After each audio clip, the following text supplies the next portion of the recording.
Bonjour à tous, bienvenue pour cette nouvelle vidéo. Donc on va continuer notre analyse du répertoire 1500 que je vous ai proposé pour les blancs, objectif 1500. Donc c'est un objectif, c'est un répertoire qui est construit autour de la partie italienne. D'accord? Donc vous retrouvez dans la playlist toutes les variantes de la partie italienne. Donc la variante des 4 cavaliers, si vous voulez quelque chose de solide, que vous retrouverez d'ailleurs par des transpositions dans d'autres variantes que je vais vous montrer dans le répertoire d'ouverture. Ou alors des gambis un peu prometteurs, gambis greco, des variantes avec fou des deux, etc. Regardez, il faudra faire quand même attention à la variante fermée. Ça, c'est on va dire l'ossature, c'est l'épine dorsale de notre répertoire. Ensuite, on va voir toutes les variantes si les noirs ne jouent pas la partie italienne. Donc, ce qu'on va voir maintenant, c'est la défense sicilienne, qui est caractérisée quand on joue E4, ici, par la réponse C5. Voilà. Dans la partie italienne, le pion vient en E5, ils viennent contre-attaquer directement le centre. Ici, dans la défense sicilienne, on vient attaquer le centre plutôt avec les pions, essayer d'échanger les pions centraux et ensuite d'attaquer avec les pièces. Voilà. Souvent, on a un fianchetto ici avec le fou qui va contrôler cette grande diagonale. Voilà, ils veulent contrôler un petit peu le centre plutôt avec des pièces. Donc on peut avoir des D6 qui viennent contrôler cette case-là, des E6 pour le petit centre, etc. Voilà, ça c'est l'objectif de la défense sicilienne. Dans la défense sicilienne, donc la case D4 est très importante pour les noirs, ils essayent de la contrôler avec, comme je vous l'ai dit, soit le cavalier ici, le pion et également le fou en fianchetto qui viendrait ici. Mais les noirs ont également un coup libérateur qui est D5. Ici on voit que c'est les blancs qui vont avoir la case D5. Ici quand les noirs réussissent à jouer D5, on dit que dans la sicilienne, ils ont réussi quasiment à égaliser. D'accord? Voilà. Donc ici, la variante principale généralement, c'est on sort le cavalier ici, et puis il y a plusieurs réponses pour les noirs, ils peuvent sortir le fianchetto, C6, etc. Ici, ce qu'on va faire, c'est on va les surprendre en jouant C3, ici, qui est la variante à la pile. On ne va pas les surprendre, hein, parce qu'ils s'y attendent, d'accord? Pourquoi je fais ça? Pourquoi je joue et je vous propose plutôt C3? Parce qu'en fait, on va jouer sur ce qu'on a vu déjà sur la partie italienne. C'est-à-dire qu'ici, on va préparer la poussée D4 pour pouvoir avoir un centre fort. Voilà. Quand on n'est qu'un 100, eh bien, tout simplement, on essaie d'avoir un centre fort, on développe ses pièces, on rock, on a un milieu de jeu qui est valable, et au fur et à mesure, on va progresser. En plus, ça va permettre de quoi? Ça va permettre de pouvoir transposer, une transposition. Je vous mettrai la vidéo en lien, mais j'ai fait une vidéo qui explique ce que c'est qu'une transition, à quoi elle sert. Une transition, c'est quand on passe d'une ouverture à une autre. Ici, l'avantage de C3, ça va nous permettre aussi de pouvoir transposer dans la défense française variante d'avance et dans la défense carocane variante d'avance. Et c'est les deux variantes que je vous propose pour répondre à la variante française et la carocane. Quand vous jouez E4, si les noirs répondent E6, c'est la française. S'ils répondent C6, c'est la carocane. Tout ça, c'est deux variantes qu'on va voir et je vous propose la variante d'avance. Eh bien, l'avantage, c'est que sur la lapine, on a possibilité parfois de transposer dans ces variantes que vous connaîtrez du coup. C'est ça que ça sert à la transposition, c'est d'éviter d'avoir beaucoup à travailler, surtout quand on est 1500, de jouer toujours les mêmes ouvertures, de se retrouver dans les milieux de jeu que l'on connaît. Donc ici, on a trois options sérieuses pour les noirs. On a cavalier F6 attaquant le pion ici, et on voit que le problème de C3, c'est que le cavalier ne peut pas défendre naturellement le pion en E4. Deuxième option sérieuse, c'est D5. Et troisième option sérieuse, c'est E6. Voilà. On a deux autres variantes qu'on va voir tout de suite, d'accord, qu'il faut connaître. Par exemple ici, D6. Et bien sûr, D6, tout simplement, on vient prendre le centre en poussant D4. Voilà. Forcément, s'il y a une reprise ici, il y a une reprise, eh bien, on va avoir un développement tout à fait naturel de nos pièces et un centre fort. Voilà. Si les noirs, par exemple, décident de contre-attaquer en attaquant ce pion ici, eh bien, tout simplement, les blancs, vous prenez en C5. Qu'est-ce qui se passe?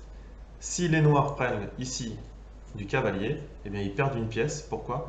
Parce qu'on va avoir un échec ici, là, et tout en attaquant le cavalier, donc une fourchette.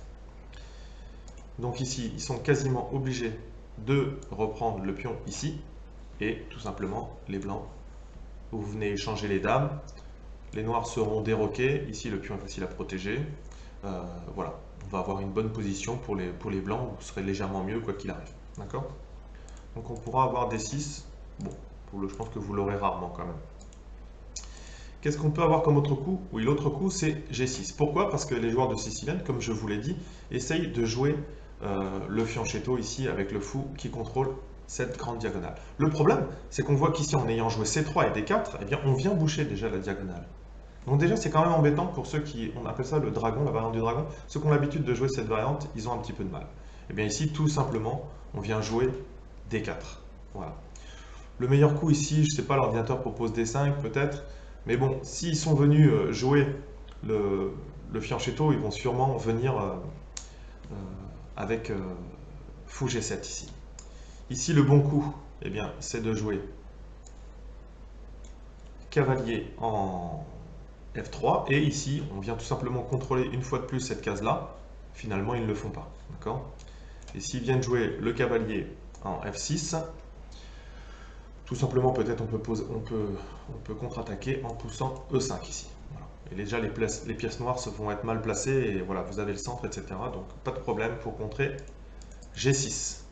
Donc voilà, les deux premiers coups ensuite à savoir contrer, donc c'est bien D6 et G6. Mais comme vous l'avez vu, ça ne pose pas vraiment de problème. Mais il est possible que les noirs jouent ces deux coups, parce que souvent, quand on joue une variante, par exemple, en l'occurrence là, la sicilienne, on essaye de retomber dans les variantes qu'on connaît. Et donc là, en jouant C3, on va les déstabiliser, surtout à 1500, et ils vont vouloir se raccorder à quelque chose qu'ils connaissent, c'est souvent le dragon, où on vient jouer D6, G6, etc. Voilà. Ici, on les amène sur une variante qu'ils connaissent moins. Voilà. Donc comme je vous l'ai dit tout à l'heure, le coup préféré ici dans la sicilienne à la pine, c'est cavalier F6. D'accord? C'est celui qu'on va traiter en dernier.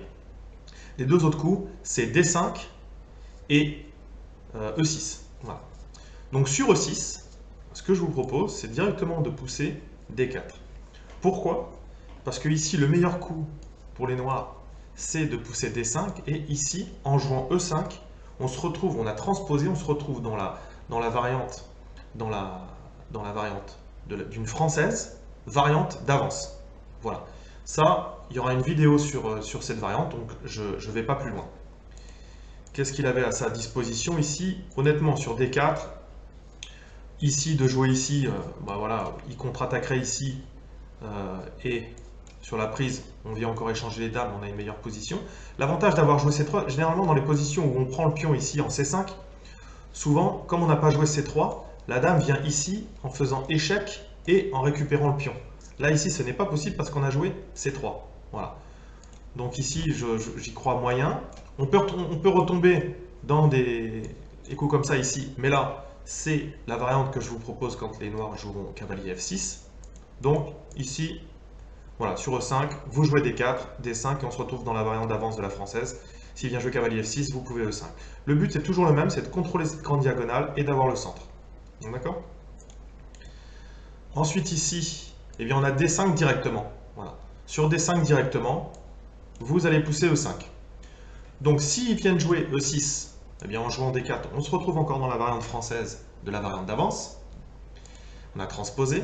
Et ici, s'ils viennent jouer le fou devant la chaîne de pions, ici, eh bien, sur cette variante, on se retrouve on a transposé dans la variante carreau-canne, la variante d'avance, où ils ont joué directement C5. C'est comme s'ils avaient joué C6, C5, voilà, en un seul coup.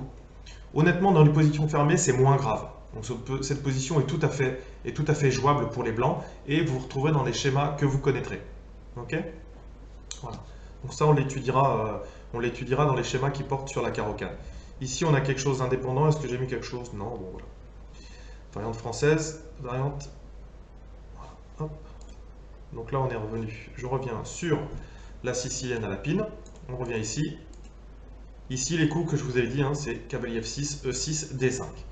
Donc ici, sur cavalier F6, qui est le coup que vous allez rencontrer le plus souvent, vous poussez en E5.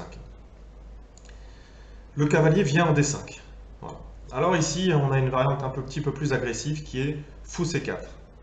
Vous pourrez tout à fait le jouer si vous le voulez, hein, il n'y a aucun problème. Moi, ce que je vous propose ici dans ce répertoire, c'est de jouer D4 pour vous retrouver dans les mêmes schémas que vous connaissez. D'accord? Je vais vous montrer quand même vite fait fou C4, qu'est-ce qui se passe? Ici, on a deux coups principaux. Ici, on a dame C7. Ça paraît curieux parce que on peut prendre le cavalier.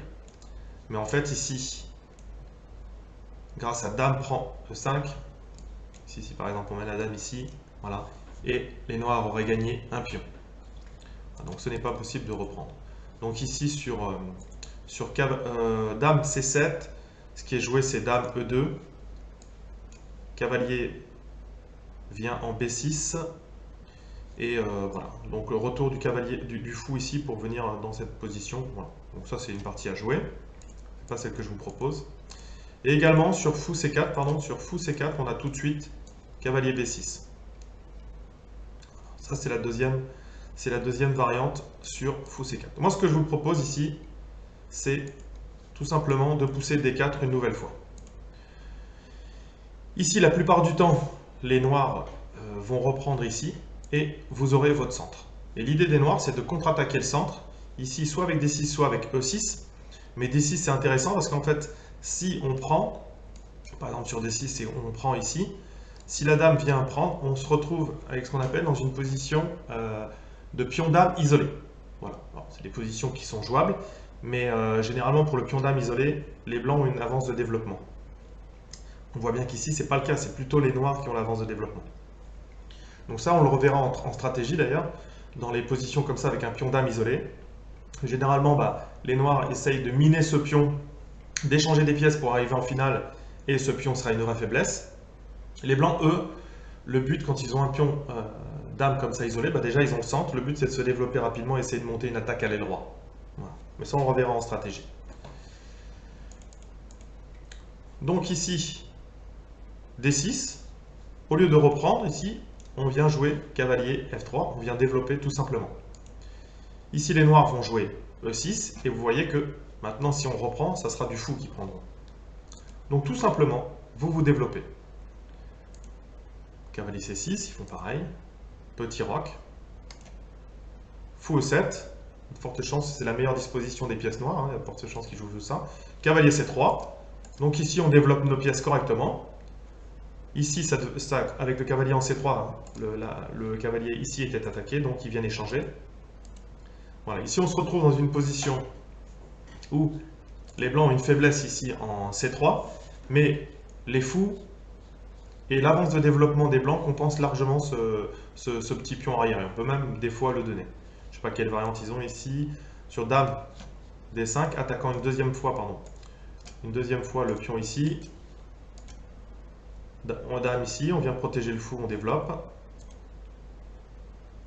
Ici, reprise du pion ici, voilà. Là, ici, la dame va être harcelée et les noirs n'ont pas encore roqué. Donc ici, pour le pion, vous avez d'amples compensations. Voilà, ici vous avez une position qui est excellente pour les blancs. Voilà, donc il n'y a pas de problème pour le pion sacrifié. Voilà. D'ailleurs, ça c'est une technique, quand on a un pion qui est très faible, eh bien pourquoi pas le laisser et essayer de gagner du temps de développement ou d'espace. Voilà, ici on a le centre, on a l'espace et en plus on a le développement. Donc on a, voilà, par exemple ici on peut tout à fait voir des coups de tour ici qui viennent, une fois qu'ils ont fait petit roc, la tour va venir sur la troisième rangée et renforcer l'attaque sur l'aile droite. Voilà. Donc ça c'est intéressant. Donc on revient à introduction à la variante sicilienne à la pine. Ici je propose C3. Ici globalement vous pouvez trouver 5 coups à peu près. D6, G6. On a vu que ce n'étaient pas des coups qui étaient très forts. Donc si les noirs sont bien préparés sur la sicilienne, ils ont forcément une défense sur la défense à la pine. Il y a de fortes chances que ce soit cavalier ici. Si on vient jouer D5, on essaye de se retrouver dans une française variante d'avance. S'ils sortent le fou de l'autre côté, on fait exactement la même chose. Et ici, on se retrouvera dans des positions similaires à celles de la carocane variante d'avance. Et ensuite, ce que vous risquez de rencontrer le plus souvent, c'est le cavalier ici. On vient pousser E5 et le cavalier vient en D5. Deux possibilités s'offrent à vous. Celle que je vous recommande pour rester un petit peu dans le modèle que je vous ai préparé, c'est plutôt D4 ici. Voilà. Mais vous avez également fou C4. Si vous jouez fou C4, il faudra vous préparer à avoir la retraite du cavalier en B6 ou dame C7. Si vous rencontrez dame C7, c'est forcément quelqu'un qui s'est bien préparé et qui connaît la variante. Voilà. Et ici, sur D4, bien voilà, les noirs généralement viennent échanger au centre. Ici, vous avez le centre fort et ils viennent contre-attaquer. Vous développez ensuite tranquillement vos pièces. Voilà, ici on a E6, le fou qui peut aller en C4. Si vous avez une attaque ici, le fou est très bien, il peut très bien revenir ici en B3, même parfois en D3 ou en E2. Ici par exemple, on va le jouer ici. Si je joue fou E7, cavalier ici, cavalier, petit roc, voilà. Là, c'est tout à fait le genre de milieu de jeu que vous devez étudier et que vous devez regarder si vous voulez travailler cette variante. Voilà, donc une introduction à la variante à la pile, on ne rentre pas dans le détail. Hein. C'est un répertoire pour 1500, je ne vous demande pas de rentrer dans le détail, de tout apprendre par cœur. Le but, c'est d'essayer de vous rappeler les petits trucs que je vous ai dit, comment placer les pièces, qu'est-ce qu'on essaye de contrôler comme case. Voilà, le fou en fianchetto pour les noirs, c'est classique. La chaîne de pions C3, D4, E5, ici, voilà, quand on a le fou en fianchetto, c'est pas forcément ce qu'il y a de meilleur, etc. C'est ça que je veux que vous reteniez sur la variante sicilienne, variante à la pile. Merci d'avoir suivi cette vidéo. Je vais continuer l'étude de ce répertoire. La prochaine qu'on va voir, je pense que ça sera la défense russe, ou peut-être la française variante d'avance. En tous les cas, ça restera dans la playlist du répertoire 1500. Ce que je vous ai dit également, c'est que je vais jouer des parties commentées 1500 avec ce répertoire d'ouverture. Comme ça vous permettra à la fois de suivre les vidéos sur les ouvertures, le répertoire d'ouverture, et de voir comment on les joue en blitz ou en semi-rapide, on va dire, en partie semi-rapide. Merci d'avoir suivi cette vidéo. Je vous rappelle le site www.chesstrainer2000.com. Hein, sur le site, vous trouvez d'autres choses, hein, les finales, la stratégie, la tactique, vous avez tout.